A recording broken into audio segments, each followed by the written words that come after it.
श्री स्वामी समर्थ. जय जय श्री स्वामी समर्थ. नमस्कार माझ्या प्रिय स्वामी भक्तांनो. आज आम्ही तुम्हाला काही रहस्यमय आणि शक्तिशाली मंत्राबद्दल सांगणार आहोत.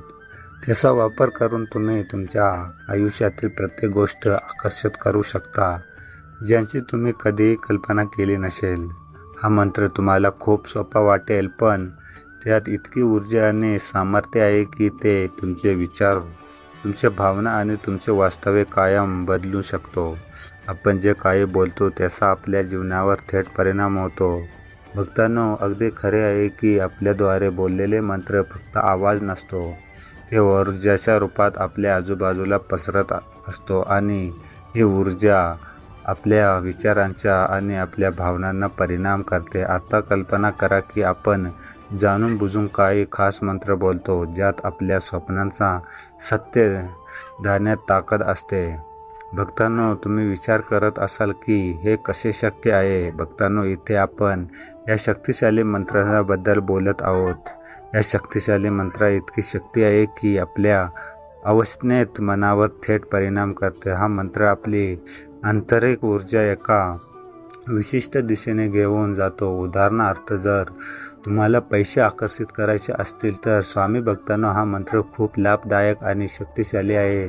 त्यामुळे या मंत्राकडे अजिबात दुर्लक्ष करू नका. प्रत्येक वेळी जेव्हा तुम्ही हा मंत्र पुन्हा पुन्हा ऐकाल, तेव्हा तो तुमच्या चेतन मनाला स्पर्श देईल की पैसे तुमच्याकडे आकर्षित होत आहे. भक्तांनो, हा शक्तिशाली मंत्र पुन्हा पुन्हा ऐकल्याने तुमच्या मनात पैशांबद्दल सकारात्मक दृष्टिकोन निर्माण होतो. जेव्हा तुम्ही हा मंत्र पुन्हा पुन्हा उच्चारता किंवा ऐकता, ते तुमच्यातील सर्व नकारात्मकता येचील लागते आणि तुमच्या मनात एक आनंददायी आणि आरामदायक हा शक्तिशाली मंत्र तुम्ही तुमच्या उरलेल्या वेळेत ऐकू शकता. जर तुमच्याकडे अजिबात वेळ नसेल तर चालताना किंवा रात्री झोपताना हा मंत्र तुमच्या मोबाईलवर लावून सोडून द्या. पण एक गोष्ट लक्षात असू द्या की हा मंत्र कडे दुर्लक्ष करू नका. चला तर मग बघताना आपण या मंत्राला सुरुवात करूया. ओम श्री स्वामी आनंद रूपाय नमः. ओम श्री स्वामी आनंद रूपाय नमः. ओम श्री स्वामी आनंद रूपाय नमः. ओम श्री आनंद रूपाय नमः. ओम श्री स्वामी आनंद रूपाय नमः. ओम श्री स्वामी आनंद रूपाय नमः. ओम श्री स्वामी आनंद रूपाय नमः. ओम श्री स्वामी आनंद रूपाय नमः. ओम श्री स्वामी आनंद रूपाय नमः. ओम श्री स्वामी आनंद रूपाय नमः. ओम श्री स्वामी आनंद रूपाय नमः. ओम श्री स्वामी आनंद रूपाय नमः. ओम श्री स्वामी आनंद रूपाय नमः. ओम श्री स्वामी आनंद रूपाय नमः. ओम श्री आनंद रूपाय नमः. ओम श्री स्वामी आनंद रूपाय नमः. ओम श्री स्वामी आनंद रूपाय नमः. ओम श्री स्वामी आनंद रूपाय नमः. ओम श्री स्वामी आनंद रूपाय नमः. ओम श्री स्वामी आनंद रूपाय नमः. ओम श्री स्वामी आनंद रूपाय नमः. ओम श्री स्वामी आनंद रूपाय नमः. ओम श्री स्वामी आनंद रूपाय नमः. ओम श्री स्वामी आनंद रूपाय नमः. ओम श्री स्वामी आनंद रूपाय नमः. ओम श्री आनंद रूपाय नमः. ओम श्री स्वामी आनंदरूपाय नमः। ओम श्री स्वामी आनंदरूपाय नमः। ओम श्री स्वामी आनंदरूपाय नमः। ओम श्री स्वामी आनंदरूपाय नमः। ओम श्री स्वामी आनंदरूपाय नमः। ओम श्री स्वामी आनंदरूपाय नमः। ओम श्री स्वामी आनंदरूपाय नमः। ओम श्री स्वामी आनंदरूपाय नमः। ओम श्री स्वामी आनंदरूपाय नमः। ओम श्री स्वामी आनंदरूपाय नमः। ओम श्री आनंदरूपाय नमः। ओम श्री स्वामी आनंदरूपाय नमः। ओम श्री स्वामी आनंदरूपाय नमः। ओम श्री स्वामी आनंदरूपाय नमः। ओम श्री स्वामी आनंदरूपाय नमः। ओम श्री स्वामी आनंदरूपाय नमः। ओम श्री स्वामी आनंदरूपाय नमः।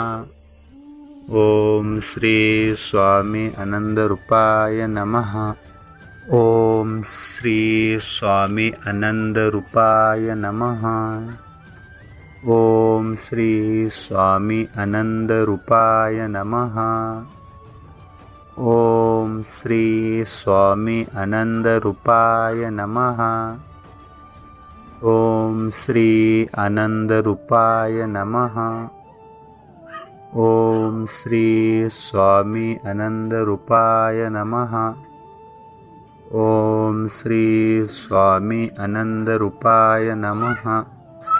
ओम श्री स्वामी आनंदरूपाय नमः।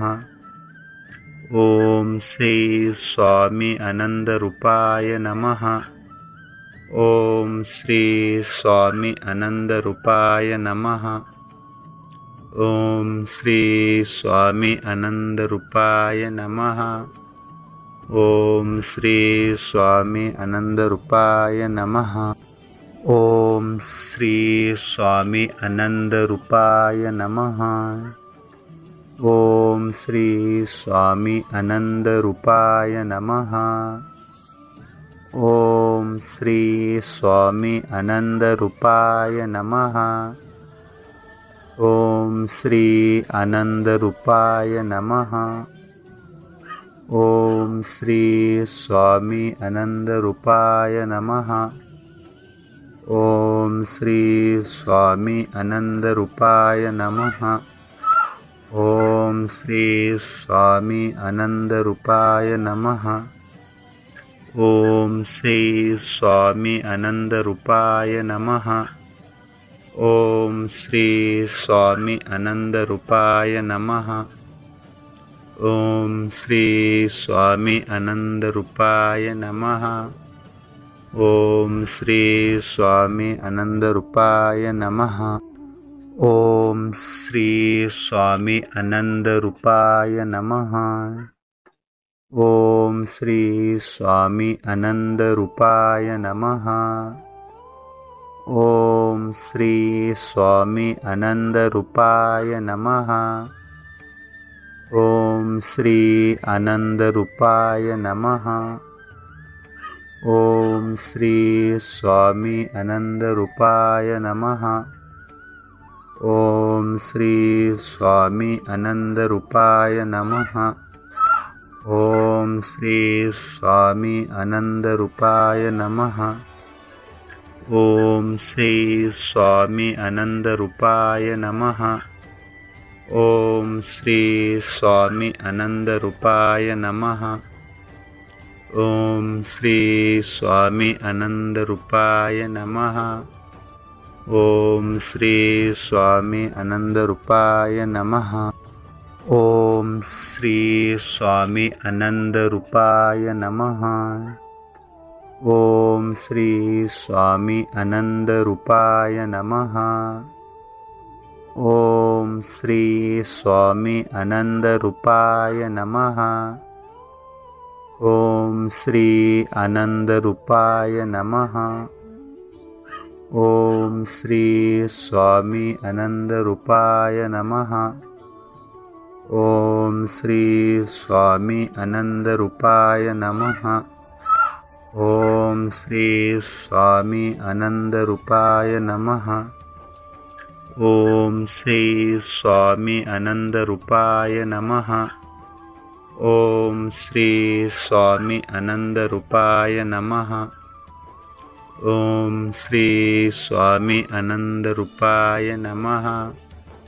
ओम श्री स्वामी आनंद रूपाय नमः। ओम श्री स्वामी आनंद रूपाय नमः। ओम श्री स्वामी आनंद रूपाय नमः। ओम श्री स्वामी आनंद रूपाय नमः।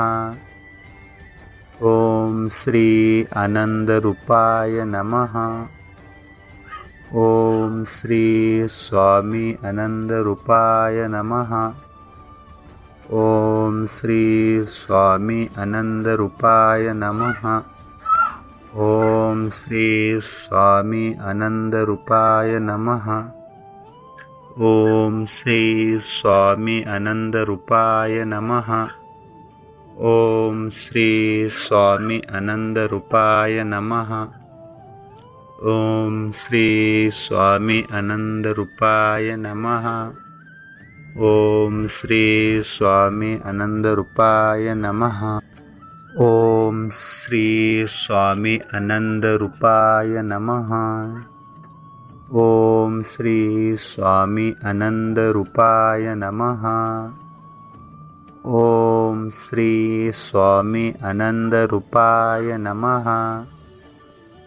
ओम श्री आनंद रूपाय नमः। ओम श्री स्वामी आनंद रूपाय नमः। ओम श्री स्वामी आनंद रूपाय नमः। ओम श्री स्वामी आनंद रूपाय नमः। ओम श्री स्वामी आनंद रूपाय नमः। ओम श्री स्वामी आनंद रूपाय नमः। ओम श्री स्वामी आनंद रूपाय नमः। ओम श्री स्वामी आनंद रूपाय नमः। ओम श्री स्वामी आनंद रूपाय नमः। ओम श्री स्वामी आनंद रूपाय नमः। ओम श्री स्वामी आनंद रूपाय नमः। ओम श्री आनंद रूपाय नमः। ओम श्री स्वामी आनंद रूपाय नमः। ओम श्री स्वामी आनंद रूपाय नमः। ओम श्री स्वामी आनंद रूपाय नमः। ओम श्री स्वामी आनंद रूपाय नमः। ओम श्री स्वामी आनंद रूपाय नमः। ओम श्री स्वामी आनंद रूपाय नमः। ओम श्री स्वामी आनंद रूपाय नमः।